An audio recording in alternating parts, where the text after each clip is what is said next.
Coming up on Hands on iOS, I'm going to show you the in-depth look at the camera app on your iPhone.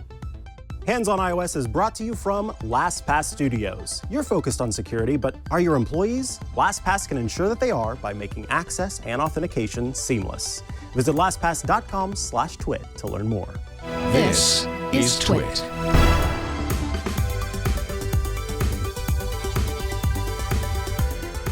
Chances are you probably know a little bit about the camera app on iOS. You open it, you take a photo, and maybe you move on.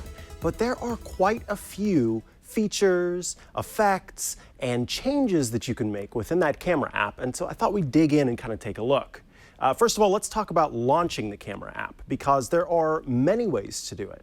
So the first one that you know of, probably, is by going to the home screen and tapping to open the camera app. So here I would find my camera app, tap on it, and we're launched. Pretty simple. But there are also some shortcuts for accessing the camera app. For one, I can swipe down from the right side of the screen to access Control Center and tap on the camera icon here in the corner, which also launches the camera app. The other one is with the iPhone screen locked, I can swipe to the left and there is the camera app. And then last but not least is that from the lock screen, I can simply tap on the camera button to launch the camera. So 4 different ways that make it very easy and quick to launch the camera app, as well as if you wanted to, you could ask Siri to launch the camera for you by saying, "Hey boo-boo," in this case Siri, "I want to take a photo," and it can launch from that as well. So let's talk about some of the features that are built into the camera app. Once we launched it, you see that there are several different modes down here, and I want to go through the different modes. The base mode is photo, which you're probably familiar with, is simple for taking a photo in your normal 1x. In my case, for the phone that I have, the iPhone 11 Pro Max, I have 3 different cameras on the back of the phone. I'll show them here. And there is a telephoto lens, a wide-angle lens, and an ultra-wide-angle lens. And each of those corresponds to one of these settings here for 1x, 2x, and 0.5x. 0.5x is ultra-wide, 1x is normal wide, and 2x, of course, is telephoto. From here, I can swipe either down below, directly on photo, to the left and the right to change to different modes, or I can actually swipe on the screen to do so as well. So I've just switched to video here, which of course will help you, let you take video. So again, I can use the different modes here. I will zoom over to slow-mo here. And slow-mo is a mode that will let you take photo at a higher frame rate. So in this case, 240 frames per second, which I can then slow down to the frame rate that I so choose, which makes the footage go very slowly. It's nice because in slow-mo, you can choose which part of the footage you want to be slow, which part of the footage you want to be fast. So it's not as if you have to have the whole thing in complete slow-mo. Time-lapse lets you take long exposure. Well, long exposure photography is not quite the right way to put it because time-lapse works a little bit differently. So maybe I want to put my iPhone on a tripod and I want to get a photo of the night sky turning into day. That is what time-lapse allows you to do. Essentially, it takes photos over the course of a period of time that you choose and then will stitch those all together to make an actual time-lapse of that. So if you've ever seen flowers blooming or bees building a hive or ants building a nest or, like I said, a constellation changing over a period of time, typically those are time-lapse photos that have been taken. You can make some really cool effects with that. Let's go to the right side of the photo selection here. The first one is portrait. Now, portrait mode is a special mode on the iPhone that allows you to take photos that provide this beautiful blurred background with the foreground in focus. So a lot of times that's going to be used for portrait photography. You're going to take a photo of a person and it will intelligently blur the background to provide this very nice shallow depth of field that really does well. Apple has since updated iOS to actually recognize pets as well as human beings, and so you can take photos of all sorts of things that will actually have that portrait mode in it. And then let's talk about the different types of effects within it. So there are several different light options that are available here. There's natural light, which is honestly one of my favorites because it's the simplest. It looks the most natural. It doesn't add too many extra features. There's studio light. Now with studio light, it actually tries to give the photo the effect as if you've taken this photo, this portrait photo, in a studio. So it will provide this bright light that sort of shines over the face to highlight different areas of the face. It does this because it uses Apple's built-in engine for artificial intelligence and machine learning that helps with the depth sensing technology in the iPhone to essentially map your face and figure out which parts of your face should be lit up and which parts should remain a little darker. There's contour light, which is personally one of my least favorites. It really brings out the contours of the face, and in my opinion, it looks pretty unnatural in most cases. I haven't seen too many contour light photos that I've enjoyed. There's stage light. This is one of my favorites. It essentially takes out the background of the photo and shines a light directly onto the person. So you would take a photo and it takes out the background and just has the person in focus, or the pet in focus, whatever happens to be the foreground of the photo. Stage light mono is the same, but it is in black and white, and this is one of my personal favorites. And then there's a new one that was just added, which is high key light mono, which has a very complicated name, but essentially means that the contrast is kind of cranked. And so it's a very sort of bright, stark photo with the background removed. So those are the different modes within portrait mode. And up top in the right corner, you can see an f-stop button and a button to adjust the blur for the background. So you can adjust that one to change the effect of the filter, and then the f-stop to change the effect of the depth to essentially reduce or increase the blur effect that's in the background. All right, let's move on to Pano, which is the last option. And Pano is for a panorama. So this is, say you go out on a hike and you sort of climb up to the top of the mountain or the hill or whatever it is that you happen to be seeing, and you want to get a photo, you want to get a shot of this beautiful vista that's out in front of you. Well, that is what Pano allows you to do. I'm going to do a little bit of a Pano of the studio here. You simply tap the button and you follow along with what the iPhone is telling you. It says, move your iPhone along the vista. And if you see on the screen, there's an arrow. And there's a yellow line in the middle of the arrow. You want to keep that arrow as best as possible along the yellow line. That helps the camera stitch together the photo. We have Burke in the audience here helping me capture this panorama of the studio. And as you see, the more I move or tilt my iPhone up or down, it starts to affect where that camera line is. And so I want to keep that as steady as possible. And when I reach the end, I hit stop. It stitches that photo together. And then we have a full-on panorama of the studio. And so you can quickly sort of look through and see if that reflection is right for you. Beautiful. Good work, gentlemen.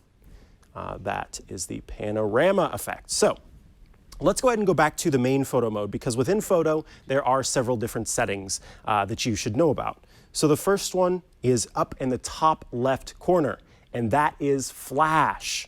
Right now you can see that I have flash disabled. The standard mode is this mode here, which is just automatic flash. So that means that the iPhone will look at the photo and it will determine, do I need to use flash for this photo? If it thinks that it does, then the flash will enable, the flash will fire when the photo is taken, and it will process the photo accordingly. Now in the top right corner is the Live Photos button. This one is turned on by default, and you can see that I also have this one off. This feature A lot of people compare it to the portraits in Harry Potter. It is a feature that basically builds in a little video in every photo that you take. So when you take the photo, it captures the audio and the video surrounding that photo and keeps that main photo as the main photo, as the still photo. But if you hold down on any of the photos that are captured that are live photos, then you get a little bit of a play. So this is good, if you're taking a photo of your pet and you sort of want to see it yawn, or you want to capture what was happening before or slightly after the photo. That's what live photo does.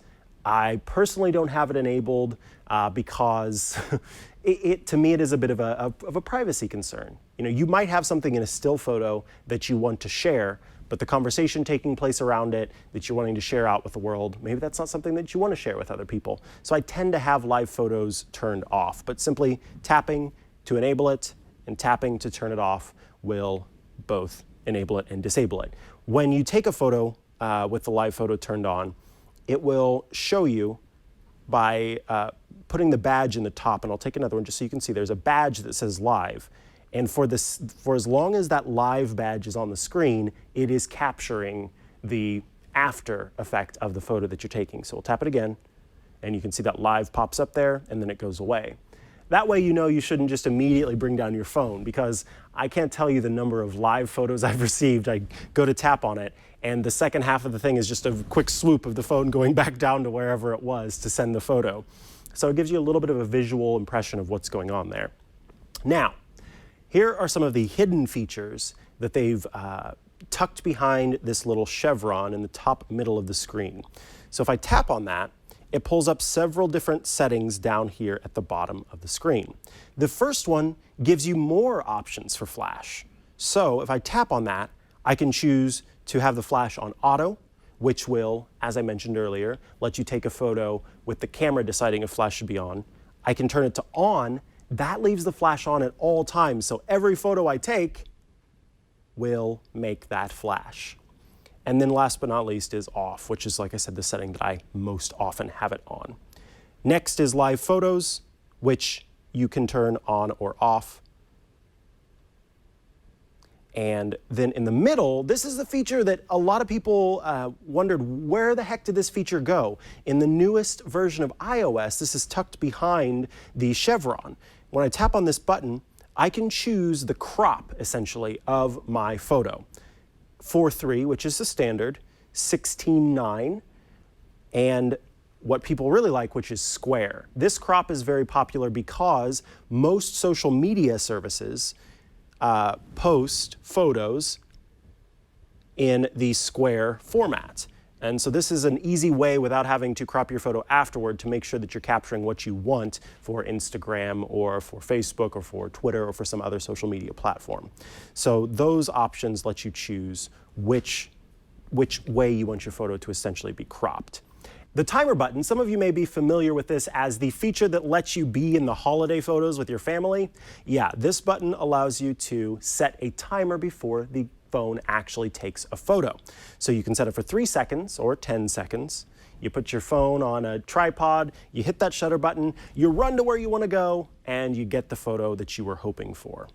And then last but not least is the filters feature. Yes, you can filter the photos live. You don't have to wait until you get to the Photos app to actually add filters. So there are multiple filters here for vivid, warm.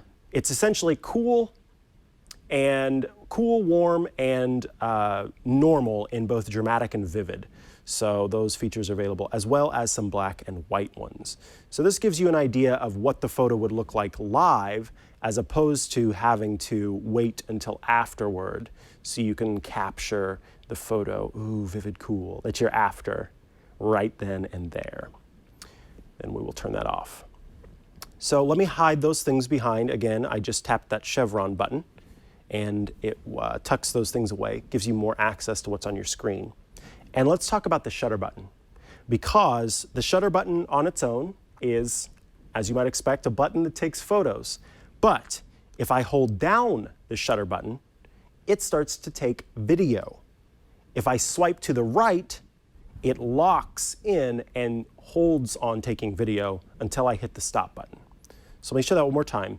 Normal shutter button if you just tap, but if you tap and hold, then it lets you take video very quickly. So this is something that I've found very helpful when I'm like, oh, I'm just gonna take this adorable photo of my dog, and then suddenly the dog's doing something hilarious, and so I have to continue to capture that. I just keep the button held down instead of having to switch to the video mode in order to take the video. And anytime I let go, then it stops recording video. So how do you do burst photos? Remember those? It used to be, and in some older iPhone devices, the way that you take burst photography, which is taking multiple photos sort of the same scene so that you can pick out the best one of the bunch, you just held down the shutter button. Well, now you hold down the shutter button and you swipe to the left, and then it starts to take multiple photos. So there it just took 26 frames, one after the other, and I can choose the best one of the bunch.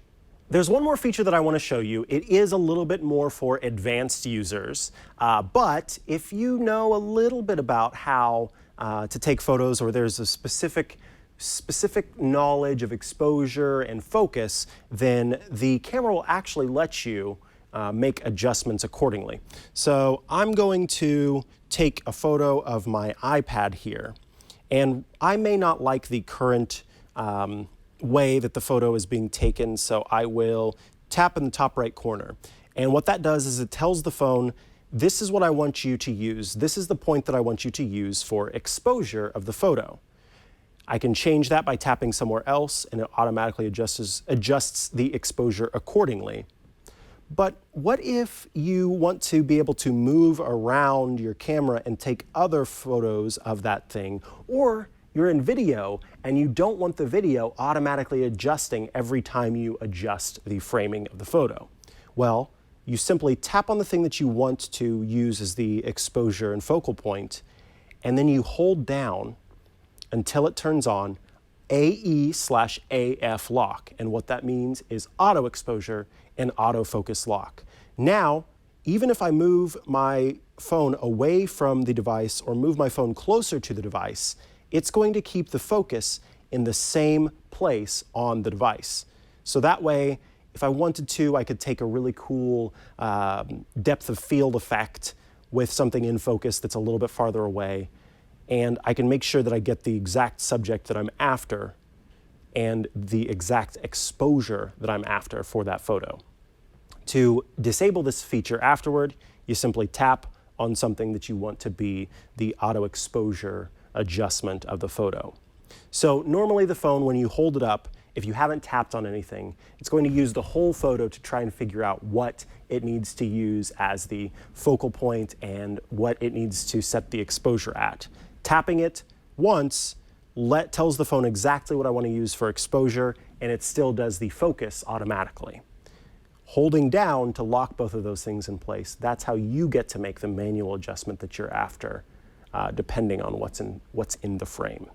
So again, a little bit advanced. The phone, at least in my case, seems to know what it's doing better than I do, but you can always head over to Hands on Photography, my pal Ant's show, to learn what auto exposure and autofocus settings you would want and how you'd like those adjusted, because that is not my wheelhouse. But that is the last feature that I wanted to show you with the camera. Basically, there are a lot of built-in features, effects, adjustments, and settings that folks may not know about. And to be able to dig in and really understand how to use this app, how to use it for the different options that you have, the different things that you want to take photos of, you don't necessarily need to download a third-party app to get access to many of the most important features and effects that are available right there in the camera app for iOS. So thanks for tuning in. You can head to twit.tv/HOI to subscribe to the show. We've got links in all the different formats, as well as over on YouTube. Also, if you have questions, you can send those to me at handsonios@twit.tv. And we will see you next time with more tips, tricks, reviews, and questions answered on Hands on iOS.